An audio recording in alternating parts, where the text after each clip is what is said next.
As the Austin City Council continues to hammer out the budget for the upcoming year and how it'll affect you, we are sitting down with several of your council members to hear their priorities. The city manager proposed a record high $5.9 billion plan earlier this month.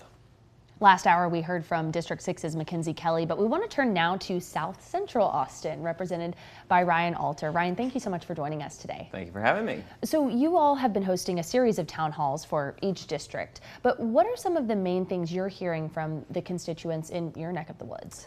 So we have a few issues in our district, specifically homelessness is a big challenge that we face.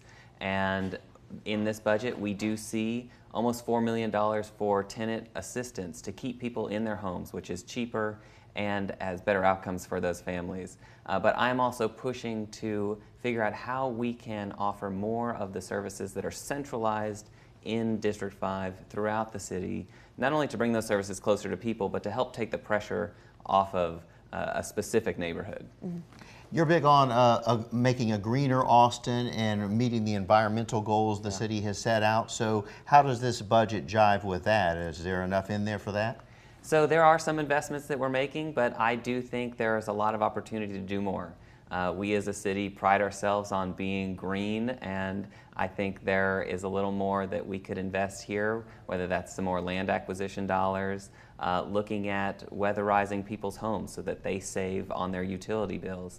Similarly, the city is a huge user of electricity. If we were to put some more solar panels on some of our facilities, that would save us money over the long run so that we would free up dollars to invest throughout the community.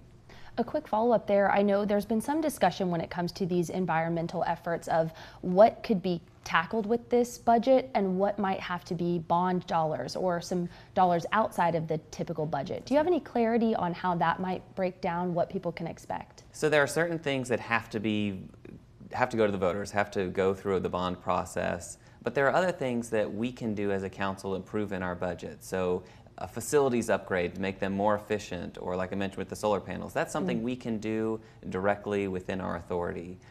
We can go and issue debt to create new parks or better our parks. And so there are opportunities where we can invest in the sustainability and resilience of our communities.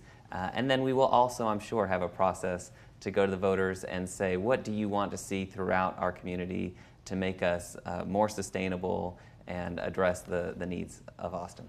There was a group earlier this week that was out protesting the amount of money that was going to be given to the Austin Police Department. It was somewhere in the neighborhood of $18 million more on top of last year's budget. They thought it was too much.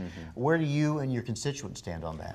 So we got a breakdown of what those costs are, and I think they're all pretty legitimate. You know, you look at, we have a 4% pay increase across the board for all of our staff, and that's civilian, so the non-sworn police officers fall into that category, so they're going to be getting a pay raise. And we have seen across the board that has lowered our vacancy rate by almost 25%. So we're investing in our workers, and that is paying off for the city and for its residents. And there are other things, you know, as everyone has experienced, things are more expensive. And so they're just cost drivers. When you have a department that is the largest department within the general fund, of course, any minor increase in percentage looks like a big dollar. Good point, yeah. This week, we know, speaking of the police department, people got a chance to meet the two finalists to head up that department. So we want to pick your brain, any insight on how that process is going, what you want to see from whoever is chosen, and any other insight on public safety, how our public safety dollars could be spent. Yeah, so we had a chance to meet them directly, and I got to visit with both, and I think you certainly see some strengths that both bring to the table and why they're both the finalists. I know the manager is going through that process of figuring out who he thinks will be the best fit, and then ultimately it'll be up to the council to approve either whoever is that finalist. I've had a chance to speak with the police union and also, you know, hear what their concerns or who they think would be best, and so we are just kind of weighing all that information and figuring out who's the best fit for Austin. And we need somebody who is going to come in and be part of our community, recognize that we want and do have a safe community, but there are areas where we could be safer. And we need to make sure that we have proper oversight, that's what the voters have asked us, and that's what I think we're going to see going forward. Okay, I'm not looking for a name here between the two. You don't have to say it out loud, but when you met with these two, is there a clear winner in your mind? I think, like I said, they both had strengths, and it was really interesting. They're very different styles. So meeting with the two, you could just see why they were both selected. And I think I have a feeling of who I would select, but I would be happy really with both choices. And which one was that? I'm kidding. I'm kidding. Putting you on the spot here at KXAN. Right. Okay, I want to pivot back to the budget because we heard earlier today from one of your counterparts on the council who wants to see some cuts. She is worried about the impacts to Austinites and their pocketbooks, how this budget could increase costs for them. So give us your reaction there. How do you balance all of these wants with the cost impact to people in Austin? Absolutely. We always have to be conscientious of how much money we are spending and what that relates to in terms of taxes. But we do run a pretty lean operation. So when we're talking about cuts, tell me which park you want to close.